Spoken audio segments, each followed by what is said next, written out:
This brother's goat farm is about to be closed down. Why? Because idol worshippers say their idols do not like goats. Assalamu alaikum wa rahmatullahi wa barakatuh. In this video, I want to share 3 advice to Fred, the owner of farming in Africa. This brother's name is Fred. He is a Ghanaian livestock farmer. He has been in this game for some time now and finally settled into goat farming, rearing of goats. However, in the recent times, we have gotten news that his goat farm is about to be closed down. Why? Because the community where he rears his goats say their idols or their land do not like goats. And for more information, you can go to his YouTube channel and go and watch the reasons why. I am really sorry for what is happening to you. We all are very much inspired by your works, and some of us have not contacted you. Some of us are watching you from afar. But that does not mean that we don't like you to succeed. We want you to succeed. I could have picked your number and called you. I could have chatted you on WhatsApp, but I know your WhatsApp and your calls might be busy right now. But as people who make videos, I know video could get you quicker and could make you remember more than anything else, than WhatsApp and phone calls. So that is why I decided to make this video for you. Number 1 is that vacate from the land as soon as possible.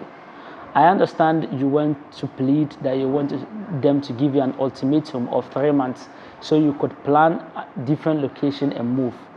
But I beg you, where I come from in the northern region of Ghana, our elderly people say that if someone seeks to take your life in the daytime and that person cannot take your life because people are watching, you as a victim need to move before the night sets. That is what we are told.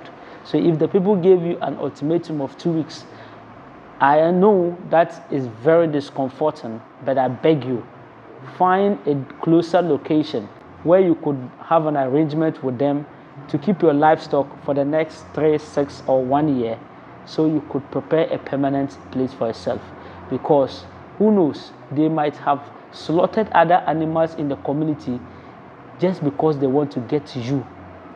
But they have to do those ones, so whenever people are pointing fingers at them, they can say that, oh, you are not the only one we did to. We are doing it to everybody. It's not only you.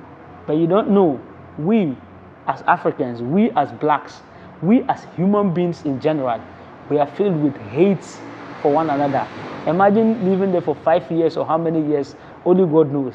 And then finally, the idols who were supposed to be in that land since that long time were not angry.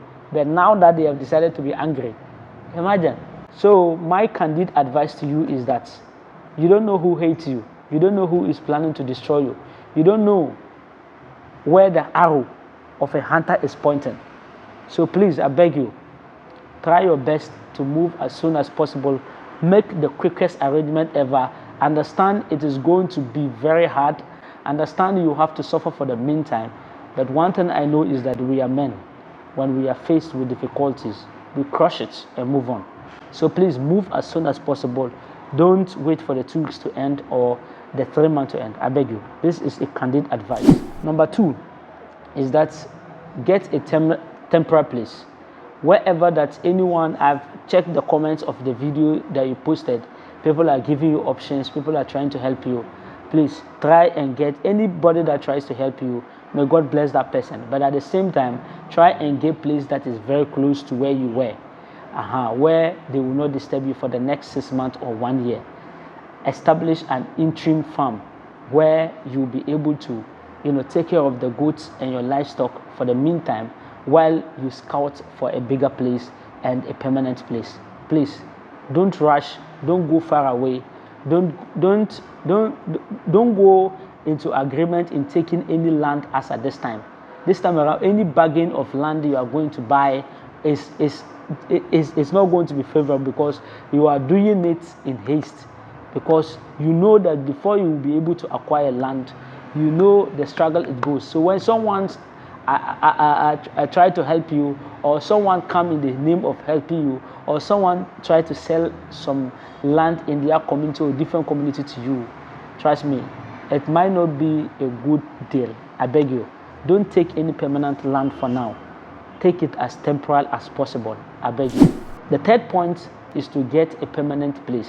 Now, the reason I would learn from you is that your story is actually something that tells others sometimes when you make it in life, you should never go back to your community. Because imagine the good things you have done for your community, but they still do not care. They have to do what they want to do. So it should tell you that if you are going for a permanent place, you need to go for a place that you will be safe for a very long time. And you will not be able to be safe unless you deliberately fight for your safety. So when you go and you acquire a land somewhere, please get your documentations right. Get the government to be involved. Get the ministries to be involved so that you will be protected. Nobody can easily come at any time to come and push you away. That is my candid advice. I beg you, these 3 advice, when you go to get your permanent land, make sure you do everything it takes to get protected. Make sure you get a court order, you get a government, grant a guarantee or whatever it is. You get the community to be behind it. You understand? So that you'll be able to get a permanent place that no one can ever, harm you. In conclusion, I just want you to know that you see this life, not ever all of us want successful people around us. Somebody may be hating you because just imagine in the entire Ghana, I don't know whose farm is bigger than yours in terms of goat farming. So you and I do not know where the hate is coming from. You don't know where the arrow is coming from. So guy, I beg you, this is a blow on your face, but I'm pleading with you to take it and then turn it into something positive. I'm very sorry for what you're going through right now, and I know it will be fine. And I also plead with anyone that gets this video to try his possible best to see if you can involve the government or authorities who could support this young man. He's really doing amazing. Guy, assalamu alaikum.